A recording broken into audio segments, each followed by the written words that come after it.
Police മർദ്ദനത്തിനെതിരെ പ്രതിപക്ഷത്തിൽ നിന്നും ശക്തമായ പ്രതിഷേധമാണ് ഉയർന്നുകൊണ്ടേയിരിക്കുന്നത്. KSUവിന്റെ നേതൃത്വത്തിൽ ഇപ്പോൾ നിയമസഭയിലേക്ക് മാർച്ച് നടത്തുകയാണ്. മാർച്ച് അക്രമാസക്തമായിരുന്നു.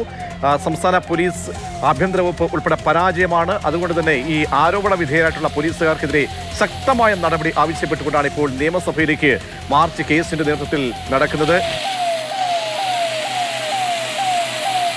വനിതാ പ്രവർത്തകർ ഉൾപ്പെടെയുള്ള പ്രവർത്തകർ നേരത്തെ മാർച്ചിനൊപ്പം ഉണ്ടായിരുന്നു. സംസ്ഥാനത്തെ വിവിധയിടങ്ങളിൽ കഴിഞ്ഞ ദിവസങ്ങളിലൊക്കെ തന്നെ KSUവിന്റെ നേതൃത്വത്തിൽ ജില്ലാ കേന്ദ്രങ്ങളിലേക്കൊക്കെ മാർച്ച് നടന്നിരുന്നു. ഇപ്പോൾ നിയമസഭ സമ്മേളിക്കുന്ന ഒരു സമയത്താണ് KSUവിന്റെ മാർച്ച് നിയമസഭയിലേക്ക് നടക്കുന്നത്. ആ നിയമസഭയ്ക്ക് തൊട്ട് സമീപത്ത് വെച്ചാണ് മാർച്ച് പോലീസ് തടഞ്ഞുന്നത്. ജലപീരങ്കി പലതവണയായി പ്രയോഗിച്ചു. പ്രവർത്തകർ അതേസമയം പിരിഞ്ഞു പോകാൻ തയ്യാറാകുന്നില്ല.